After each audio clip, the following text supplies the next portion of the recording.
A Nation Divided: The Homecoming of Vietnam Veterans, written by Tim O'Brien. They came home, not to parades and cheers, but to silence and scorn. The streets that should have been filled with welcoming crowds were instead empty, and the faces that should have been smiling were instead turned away. The veterans of Vietnam, forever marked by a war that had fractured the nation's soul, returned to a homeland that seemed almost alien to them. Their eyes, haunted by the memories of the jungles and the battles, reflected a deep sense of loss and confusion. Unlike the heroes of wars past, they returned to a country struggling to understand the conflict they had fought in. A country deeply divided by the politics of the era. The anti-war protests that had raged while they were away had left a mark on the national consciousness, creating a chasm between those who had served and those who had stayed behind. There were no victory parades, no heroes' welcomes, only a sense of unease and a deep-seated discomfort with the war that seemed to cling to these returning soldiers like the humid air of the jungles they left behind. The silence of their homecoming was deafening, a stark contrast to the noise and chaos of the war they had left. The nation, weary of the war and its casualties, seemed unable to separate the soldier from the conflict. The anger and frustration that many felt about the war were often unfairly directed at the veterans who had simply done their duty. Vietnam veterans bearing the physical and psychological wounds of a brutal war found themselves ostracized, labeled as dangerous, unstable, forever tainted by their association with a war that had become synonymous with national disillusionment. Many struggled with PTSD, a condition that was not yet fully understood or properly treated, leaving them to cope with their trauma in isolation. Their sacrifices, largely ignored, their service often met with indifference or outright hostility. The medals and commendations they had earned seemed meaningless in a society that had turned its back on them. It was a homecoming fraught with pain and confusion, a far cry from the gratitude and respect that should have been their due. Many veterans found it difficult to reintegrate into civilian life, their experiences in Vietnam creating a barrier between them and those who had not served. The nation, still grappling with the political and social turmoil of the Vietnam era, seemed ill-equipped to offer these veterans the support and understanding they so desperately needed. The VA hospitals, overwhelmed and underfunded, struggled to provide adequate care for the influx of returning soldiers. The wounds of war ran deep, not just on the bodies and minds of the soldiers who had fought it, but on the very fabric of American society. The legacy of the Vietnam War would continue to shape the nation's consciousness for decades to come. A painful reminder of a time when the country was deeply divided and the cost of war was measured not just in lives lost, but in the lasting scars it left on those who survived. Shadows of War: The Lingering Wounds of Vietnam. The war, though physically over, continued to cast long shadows over the lives of those who had fought in it. The memories of the battlefield, the sounds of gunfire, and the faces of fallen comrades were etched deeply into their minds, refusing to fade with time. Many veterans, haunted by the horrors they had witnessed, struggled to reintegrate into civilian life. The transition from soldier to civilian was not a simple one.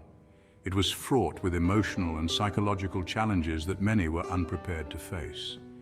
The invisible wounds of war, the nightmares, the flashbacks, the crippling anxiety, often went unrecognized and untreated. These psychological scars were as real and as painful as any physical injury, yet they remained hidden, festering beneath the surface. The psychological toll of combat, the survivor's guilt, the moral dilemmas faced in the fog of war, these were burdens they carried silently, hidden beneath the surface of their everyday lives. The weight of these experiences often led to feelings of isolation and despair. The nation, slow to recognize the invisible wounds of war, offered little in the way of support. Veterans found themselves navigating a labyrinth of bureaucracy, often facing rejection and indifference from the very institutions meant to help them. Mental health resources were scarce, and the stigma surrounding psychological trauma prevented many veterans from seeking the help they desperately needed. The fear of being perceived as weak or unstable kept many from reaching out, further compounding their suffering. They suffered in silence, their pain invisible to a society that was ill-equipped to understand the complexities of post-traumatic stress disorder. The loneliness and alienation they felt were profound, as they struggled to find their place in a world that had moved on without them. The physical wounds of war, too, often left veterans with lasting disabilities, making it difficult to find employment and rebuild their lives. The loss of limbs, chronic pain, and other debilitating conditions were constant reminders of the battles they had fought. The Agent Orange they had been exposed to, a potent herbicide used to defoliate the jungles of Vietnam, led to a host of health problems, from cancer to birth defects in their children. The long-term effects of this exposure were devastating, impacting not just the veterans but their families as well. Yet recognition of the devastating effects of Agent Orange was slow in coming, and many veterans faced an uphill battle to receive the medical care and disability benefits they deserved. The fight for acknowledgement and assistance was a long and arduous one, filled with frustration and heartache. The nation that had sent them to war seemed to have forgotten them, leaving them to grapple with the physical and psychological scars of Vietnam largely on their own. The sense of abandonment was palpable as they watched their pleas for help go unanswered. Their sacrifices, their courage, their patriotism all seemed to fade into the background noise of a nation eager to move on from the turmoil of the Vietnam era. Yet for these veterans, the war was never truly over. It lived on in their memories, in their bodies, and in the silent struggles they faced every day. Their resilience and strength in the face of such adversity are a testament to their enduring spirit, a reminder of the true cost of war. A promise made, the covenant between nation and soldier. Throughout history, a sacred covenant has existed between a nation and its soldiers. This bond is forged in the fires of conflict and tempered by the shared values of duty, honor, and sacrifice. It is a relationship built on mutual respect and unwavering commitment. Those who serve in uniform, who risk life and limb in defense of their country, are promised certain things in return. They are the guardians of our freedoms, the protectors of our way of life, and in return, they are assured of the nation's gratitude and support. They are promised respect for answering the call of duty, for standing ready to defend the freedoms that define their nation. This respect is not just a gesture, it is a profound acknowledgement of their bravery and dedication.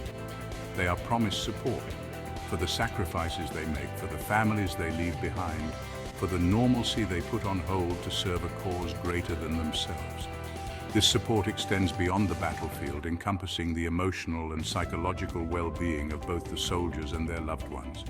And perhaps most importantly, they are promised care for the wounds they sustain, both visible and invisible, for the long-term consequences of their service for the rest of their days. This care is a testament to the nation's commitment to its warriors, ensuring they are not forgotten once the battles are over. This covenant is not merely a matter of gratitude, though gratitude is certainly due. It is a solemn pledge, a binding agreement that transcends generations and political boundaries. It is a promise that the nation will stand by those who have stood by it. It is a recognition of the debt owed to those who bear the burden of war, a debt that can never truly be repaid. This debt is a moral obligation, a duty of care that reflects the nation's values and principles. It is an acknowledgement that those who serve in uniform make a unique sacrifice, one that sets them apart, one that entitles them to a unique level of support and care from the nation they serve. This acknowledgement is a cornerstone of the nation's identity, a reflection of its commitment to justice and fairness. This covenant is not optional, it is not negotiable. It is the very foundation upon which the trust between a nation and its military is built. It is a sacred trust that must be honored and upheld, for it is the bedrock of the nation's security and stability. To break this covenant is to betray the sacrifices of those who have served, to diminish the honor of military service, and to undermine the very principles of duty, sacrifice, and patriotism that define a nation's character. It is a betrayal that would erode the very fabric of the nation, weakening the bonds that hold it together.